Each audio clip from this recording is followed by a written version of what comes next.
할렐루야. 만나서 반갑습니다. 우리 옆 사람과 함께 인사 나누겠습니다. 잘 오셨습니다. 주님의 사랑으로 사랑합니다. 네, 반갑습니다. 오늘도 하나님의 크신 은혜와 사랑이 여러분 위에 가득히 임하기를 주님의 이름으로 축복합니다. 내가 변하면 세상이 변한다라는 말씀의 제목으로 함께 은혜를 나누겠습니다. 핑크색을 그렇게 좋아했던 한 왕이 있었다라고 합니다. 그래서 신하들이 궁궐 안의 모든 물건들을 다 핑크색으로 도색을 했습니다. 바닥도 벽도 기둥도 왕궁의 모든 물건들도 핑크색으로 도색을 했습니다. 근데 문제는 뭐냐면 이 왕이 이제 민생을 살피기 위해서 마을로 내려갈 때면 신하들이 긴장을 하는 거예요.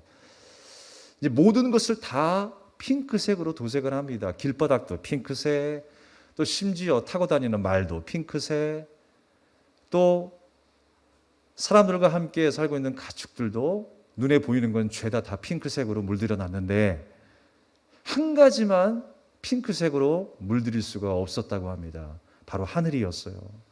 그래서 늘 하늘을 보며 짜증을 내며 왕은 이렇게 얘기했습니다. 도대체 왜 하늘은 핑크색이 아닌 것인가? 그랬을 때 신하들은 또 긴장하기 시작했습니다. 그런데 한 신하가 왕에게 핑크색 안경을 선물하면서 모든 문제는 다 해결됐습니다. 그 핑크색 안경을 끼니까 세상이 다 핑크색으로 보이는 거예요. 사람은요, 그런 것 같아요. 자꾸만 내 중심으로 맞추려고 하는 습성이 있습니다. 내가 보는 것이 옳은 것 같고 또 내가 보는 관점만 옳다라고 생각을 하는 것 같아요. 근데 여러분, 내가 변해야 세상이 변할 수 있습니다. 내가 먼저 변해야 세상이 변할 수 있다라고 하는 것입니다.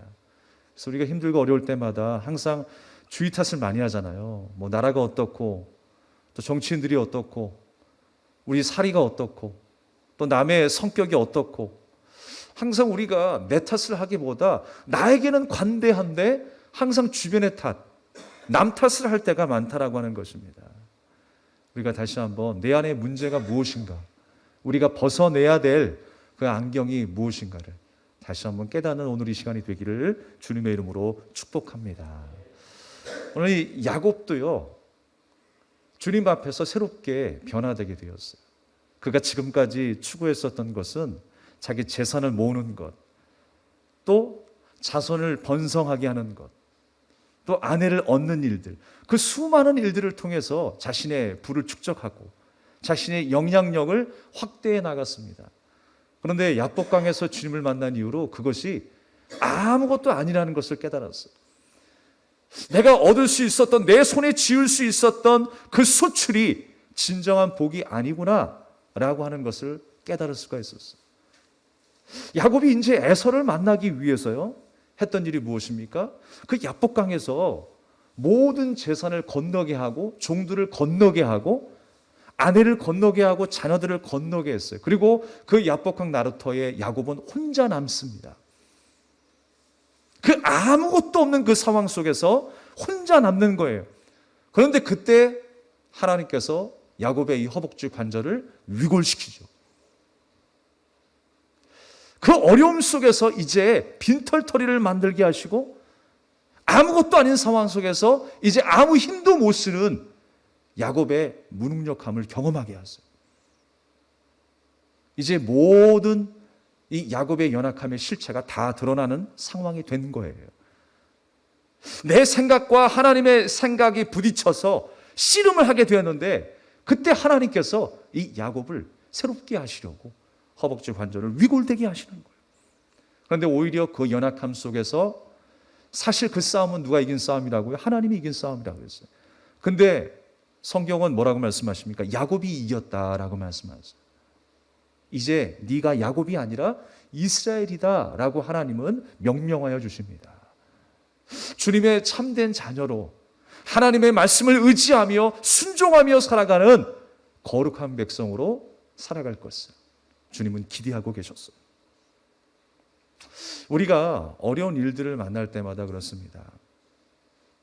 그 어려운 일들, 그 시험을 통해서 우리는 하나님의 메시지를 들을 수가 있어야 하죠. 하나님께서 내게 요구하시는 것이 무엇인가? 내가 과연 어떤 길로 걸어가기를 주님은 원하시는가? 날마다 하나님의 세미한 말씀에 그 음성에 귀를 기울이는 저와 여러분이 되어야 할 줄로 믿습니다. 사람은요, 이렇게 막다른 골목에 이르렀을 때에 중요한 게 뭔가를 하나씩 깨닫는 것 같아요. 시험을 만날 때마다 중요한 것이 무엇인가를 깨닫게 되는 것 같습니다. 나의 영원한 기쁨과 안식이 어디로부터 오는가? 바로 하나님께로부터 오는구나 라고 하는 사실을 우리가 깨닫게 됩니다.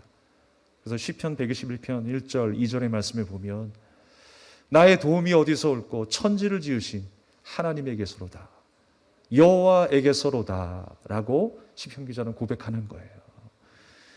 나의 도움이 바로 하나님께 있다라고 하는 것입니다. 날마다 우리의 눈을 들어 하나님을 바라보아야 할 줄로 믿습니다. 사실 이 정도 됐으면요, 이제 야복강에서 하나님을 인격적으로 만나고 주님의 복을 받은 자로서 새로운 이름을 가진 자로서 이제 성숙한 하나님의 자녀로 살아야 되겠죠. 그것을 우리가 기대하게 되잖아요. 이렇게 하나님이 극적인 상황을 만나게 하셨고 이제 하나님께서 이 야곱을 지키시고 보호하신다라고 하는 그 확신과 믿음 하에 이제 좀 성숙한 크리스찬으로 살아가면 얼마나 좋겠습니까? 그렇게 될 것 같잖아요. 그런데 야곱의 모습을 보면요, 딱 우리의 모습과 같아요. 성숙하기보다 오히려 그 제자리를 맴도는, 또 그 일들을 반복하는 인간의 모습을 보게 됩니다. 우리도 하나님 믿게 되면서요, 직분을 받고 또 여러 가지 신앙생활을 하면서 경험하게 되는 숱한 일들을 통해서 우리가 이쯤 되면 성숙해지겠지라는 생각을 하지만 여전히 그 자리에 맴돌고 있는 우리의 모습을 보게 됩니다. 여전히 연약한 의지를 가지고 있는 나라는 것을 또 깨닫게 돼요. 오늘 야곱의 모습이 딱 그런 모습입니다. 야곱은 여전했어요. 오늘 본문의 말씀 속에 야곱의 형이었던 그의 에서가 400명의 장정을 데리고 이 야곱에게 다가옵니다. 얼마나 두려워했겠습니까? 그런데 야복강에서 하나님을 만나게 되고 그가 이제 담대함을 얻어서 에서에게로 갑니다. 그런데 여러분, 여전히 그 마음속의 두려움이 완전히 사라지지는 않은 것 같아요. 앞세워서 종들을 보내고 아내를 보내고 자식들을 보내는데 어떻게 순서를 세우냐면요, 맨 뒤에 자기가 가장 아끼고 사랑하는 라헬과 자식들을 세우고요, 그 앞에 레아와 자식들을 세우고 또 그 맨 앞에 종들과 자식들을 세웁니다. 그러니까 여러분, 여전히 자기의 방식과 자기의 계획과 꾀가 그 야곱 속에 남아있어요. 그냥 있는 모습 그대로 함께 가는 그 모습이 아니라 야곱 안에는요, 내가 먼저 더 사랑하는 것, 내가 먼저 더 지켜야 하는 것, 그것들을 맨 뒤로 지금 빼놓고 있는 거예요. 그 어느 누구도 귀중하지 않은 생명이 어디 있겠습니까?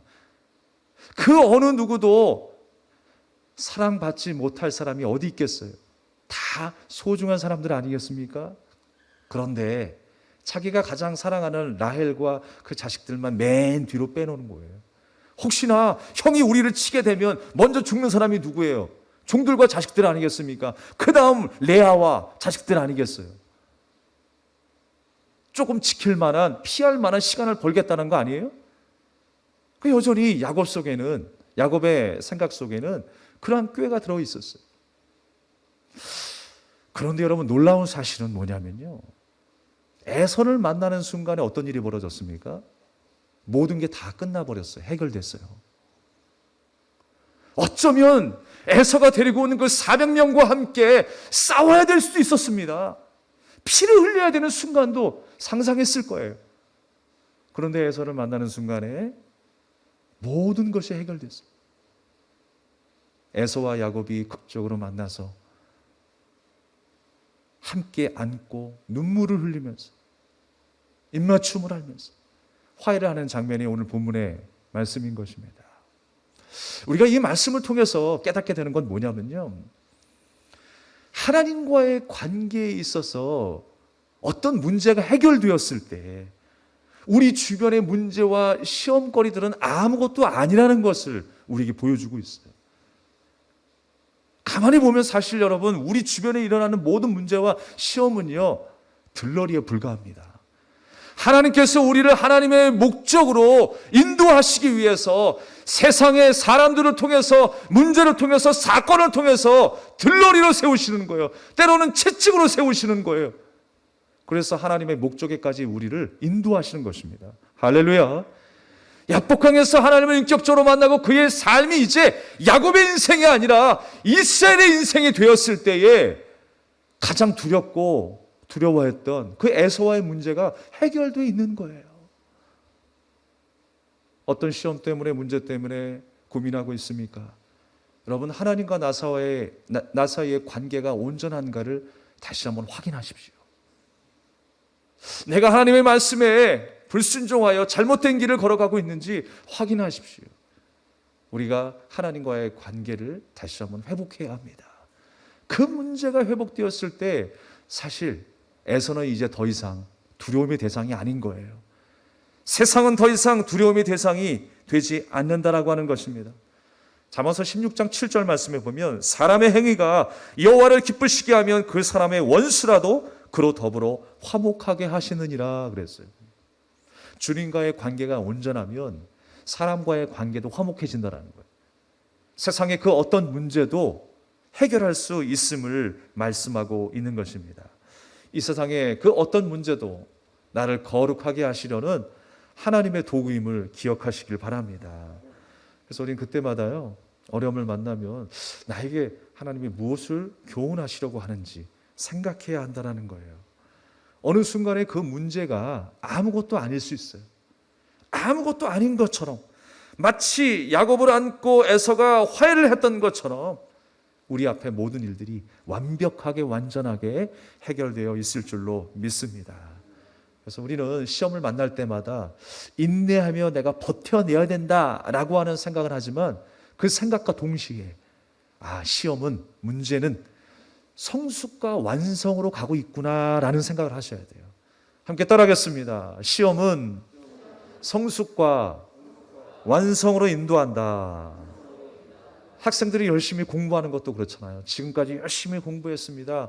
그런데 이제 그의 어떤 실력을 평가하기 위해서 최종적으로 시험을 보잖아요.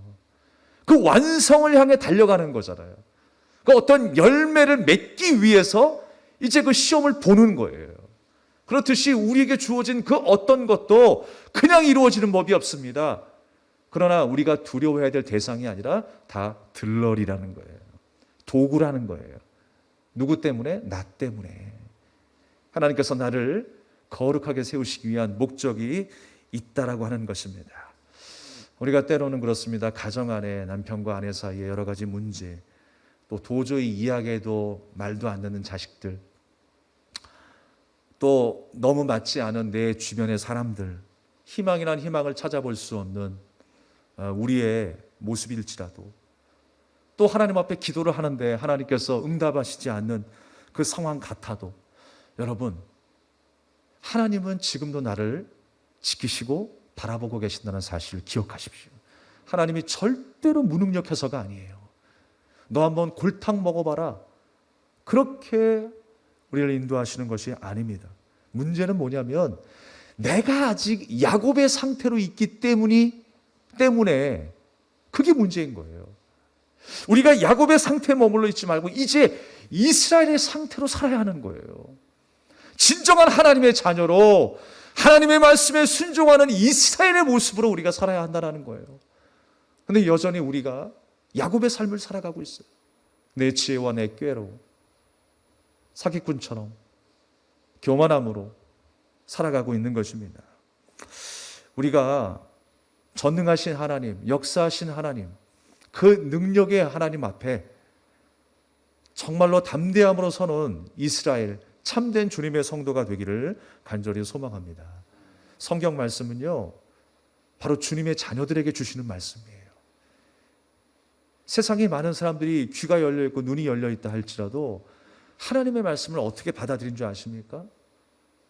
역사의 이야기나 한낱 신화로 받아들이는 사람들이 많이 있어요. 왜냐하면 귀가 열리지 않았기 때문에 그래요.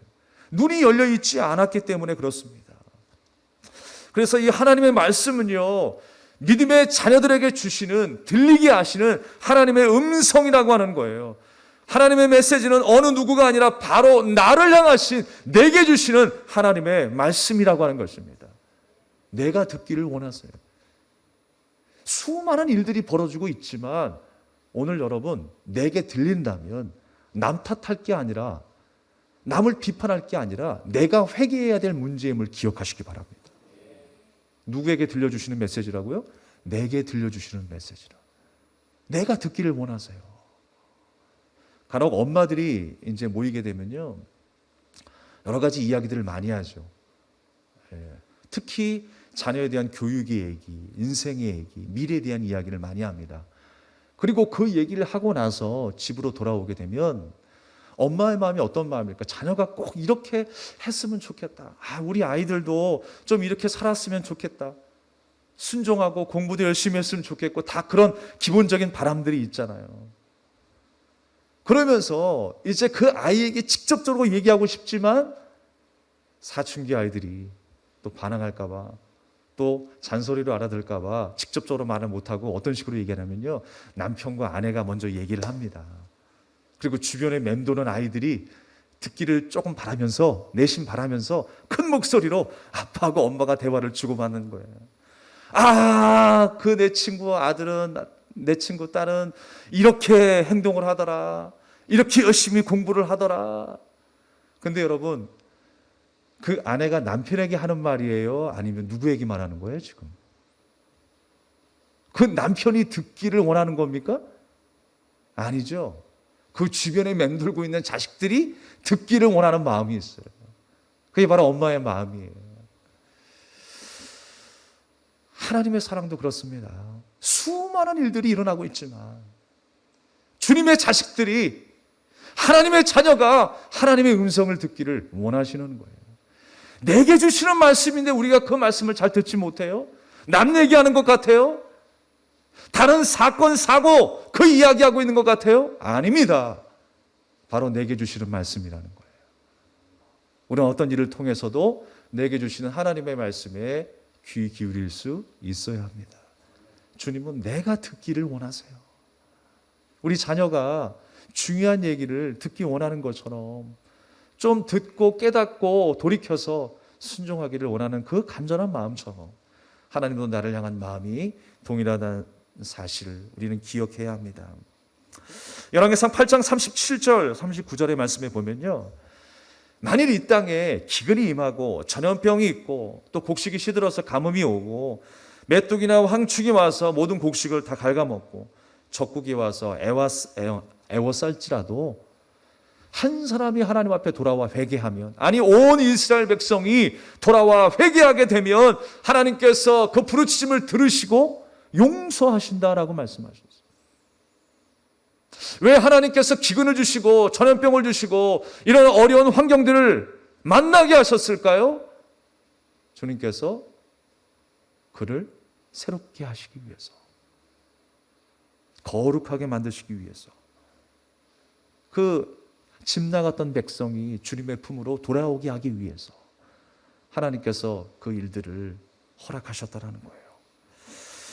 우리가 시험이 왔을 때 깨닫고 회개하는 지혜가 우리 안에 있어야 할 줄로 믿습니다. 우리가 문제에 집중하는 것이 아니라 그 문제 위에 계신 전능하신 하나님을 바라봐야 합니다. 시험을 당하게 되면 남을 욕할 것이 아니라 다시 한번 나를 돌아봐야 합니다. 내가 회개하고 내가 돌이켜야 될 문제라는 사실을 우리가 다시 한번 기억하시면서 어떤 어려움 속에서도 살아계신 하나님을 향하여 나아갈 수 있는 저와 여러분 되기를 주님의 이름으로 축복합니다. 사람이 이렇게만 되면 참 좋겠죠. 이렇게 우리가 말씀대로 바로 고치고 순종하고 그대로 살아가는 인생이 되면 참 좋겠습니다. 근데 야곱이요, 번번이 또 실수를 합니다. 이제 에서와 야곱이 만나서 화해를 했어요. 화해를 해서 이 에서가 내가 살고 있는 세일로 돌아가자라고 이야기를 합니다. 세일 땅으로 가서 함께 살자라고 이야기합니다. 그런데 야곱이요 핑계를 대요. 뭐라고 핑계 대냐면 가축이 지금 임신을 하고 아이들이 지금 지쳐서 힘든 가운데 있어서 천천히 따라가겠습니다. 곧 세일로 가겠습니다라고 했는데 세일로 갔을까요? 안 갔을까요? 야곱은 세일로 가지 않았어요. 그리고 어디로 향했냐면 숫곳이라고 하는 그곳으로 갔어요. 그곳에서 몇 년 동안 생활을 한 거예요. 그리고 그곳 이름을 뭐라고 이야기하냐면 에렐로의 이스라엘이다라고 이야기를 합니다. 그게 무슨 뜻이냐면 이스라엘의 하나님. 이스라엘이 누구예요? 바로 자기잖아요, 이제. 그러니까 나의 하나님이라는 거예요. 나의 하나님이 여기 계시다라고 하는 거예요. 그래서 거기서 단을 쌓습니다. 그런데 여러분, 하나님의 명령은 어디에 있었어요? 숫곳이 아니었습니다. 베델이었어요, 베델. 우리 교회 이름이 베델인데 베델이 있었어요. 베델로 올라가라라고 하는 것이 하나님의 명령이었습니다. 거기서 단을 쌓으라라고 하는 것이 하나님의 명령이었습니다. 그런데 그 하나님의 명령에도 불순종하며 자기가 원하는 곳으로 갔어요. 그리고 이제 에서와 화해를 하고 하나가 되었으면 또 그가 형 앞에 주라고 이야기를 했으면 그 말에 따르고 함께 가야 되는 거 아니겠습니까?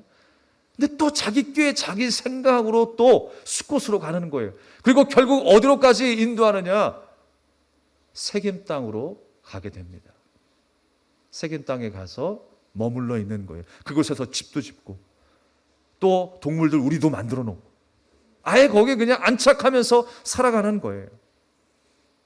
그랬을 때 여러분, 하나님께서 그냥 두십니까? 주님의 사랑하는 자녀를 그냥 두세요? 아닙니다. 세겜에서 건져내셔서 결국에는 베델에까지 하나님께서 밀어넣고야 마시는 거예요.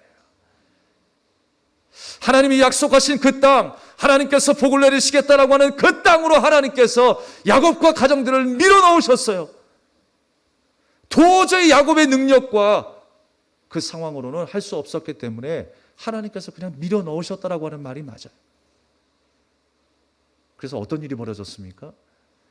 야곱이요, 자기 뜻대로 안 가니까, 하나님 뜻대로 안 가니까 하나님께서 큰 사건 하나를 만나게 하셨어요. 야곱의 딸 디나가 길을 지나다가 성폭행을 당하게 되는 거예요. 끔찍한 일이 벌어졌어요. 여러분, 그런 일들을 보여주는 것이 왜 우리에게 그런 사건과 비참한 일들을 보게 하시냐면 야곱의 상황과 야곱의 의지로는요 도저히 할 수 없었던 일이었어요.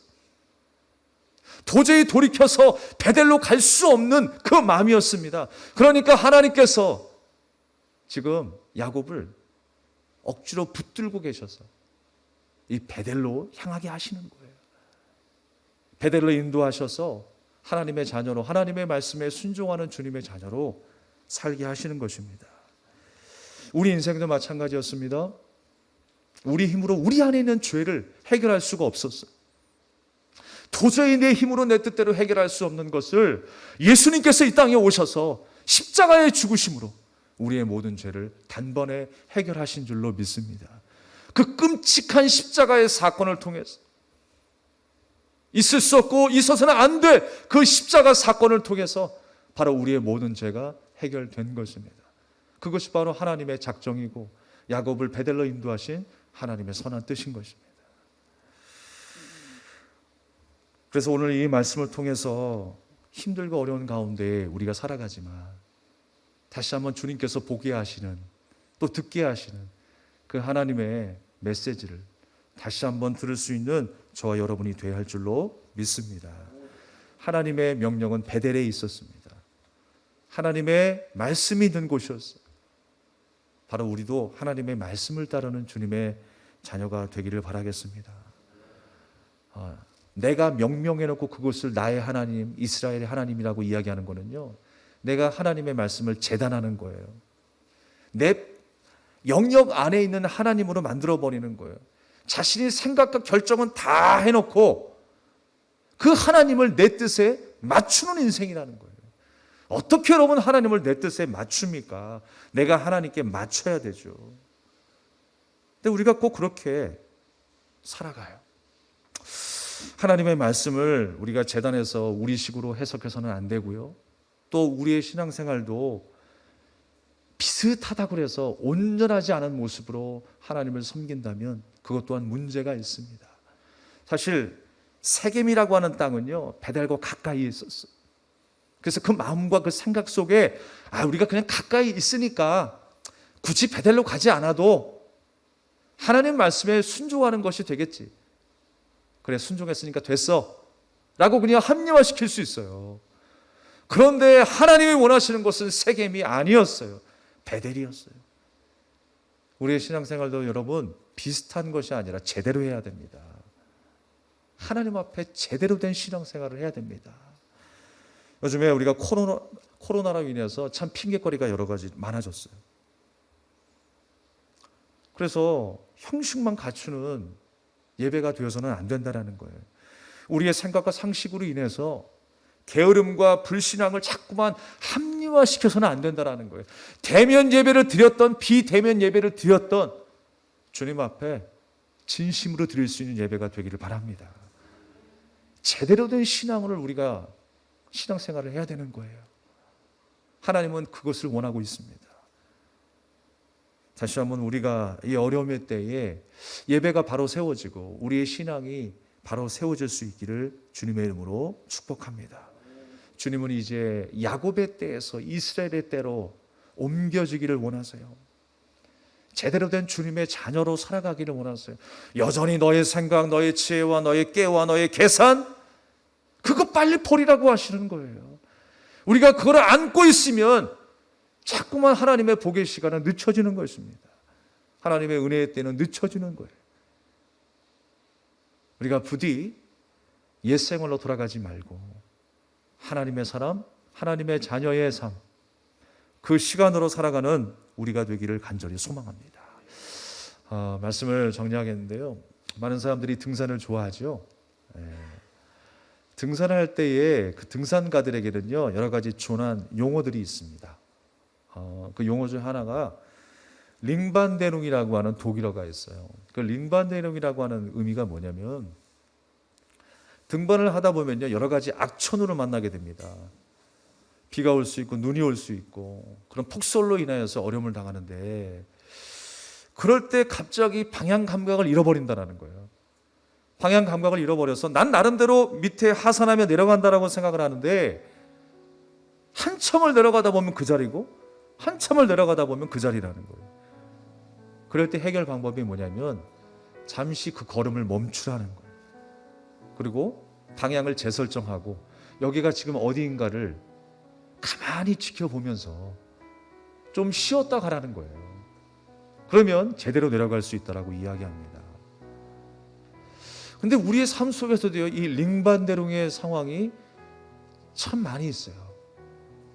내가 나름대로 좀 잘해보려고, 성공해보려고 뭔가 열심히 살았고 열심히 뭔가 일을 했는데 결국 항상 제자리에 올 때가 있어요. 내 신앙도 제자리에 멈춰 있을 때가 있어요. 우리 가정이, 우리의 생활이 뭔가 발전하지 못하고 성숙하지 못하는 그 제자리에 머물게 되는 일을 경험할 때가 있습니다. 그때 여러분, 우리가 어떻게 해야 할까요? 모든 것을 내려놓고 잠잠히 하나님을 바라볼 수 있어야 돼요. 잠잠히, 정말 말씀 그대로 잠잠히 내가 하나님을 바라볼 수 있는 시간을 가져야 됩니다. 그럴 때 하나님께서 우리에게 지혜를 주시고 길을 여시는 역사가 일어날 줄로 믿습니다. 여러분, 돼지는요, 이 목이 뻣뻣한지 위를 바라볼 수 있는 게 한계가 있어요. 목이 두꺼워서 그런가. 그래서 아무리 위를 쳐다보려고 해도 볼 수 있는 그 각도가 한 45도밖에 안 된다는 거예요. 그래서 하늘을 제대로 못 본대요, 돼지가. 그런데 이 돼지가 하늘을 볼 수 있는 상황이 가끔 옵니다. 언제일까요? 넘어졌을 때. 돼지가 넘어지면요, 뒤집어져 가지고 하늘을 보게 되는 거예요. 우리에게도 마찬가지입니다. 넘어질 때가 있어요. 그런데 그 넘어질 때가 하나님께서 우리를 온전히 보게 하시고 온전히 듣게 하시는 그 상황으로 인도하시는 순간이라는 사실을 기억해야 합니다.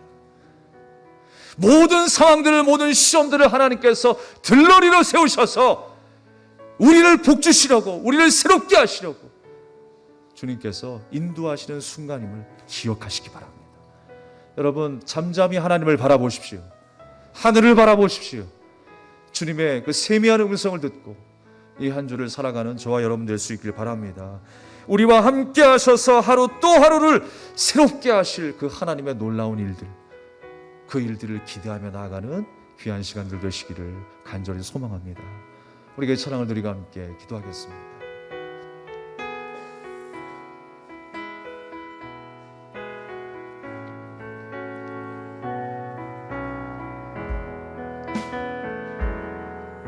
그 선한 힘에 고요히 감싸여 그 놀라운 평화를 누리며 나 그대들과 함께 걸어가네. 나 그대들과 한 해를 여네.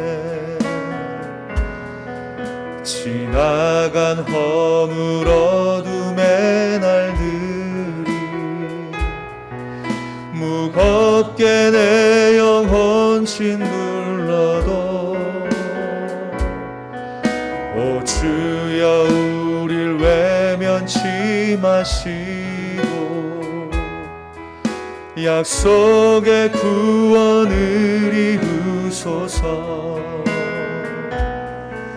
그 선한 힘이 우릴 감싸시니 믿음으로 일어나릴 기대하네. 주 언제나 우리와 함께 계셔 하루 또 하루가 늘 새로워. 주께서 밝히신 작은 촛불이 어둠을 헤치고 타오르네.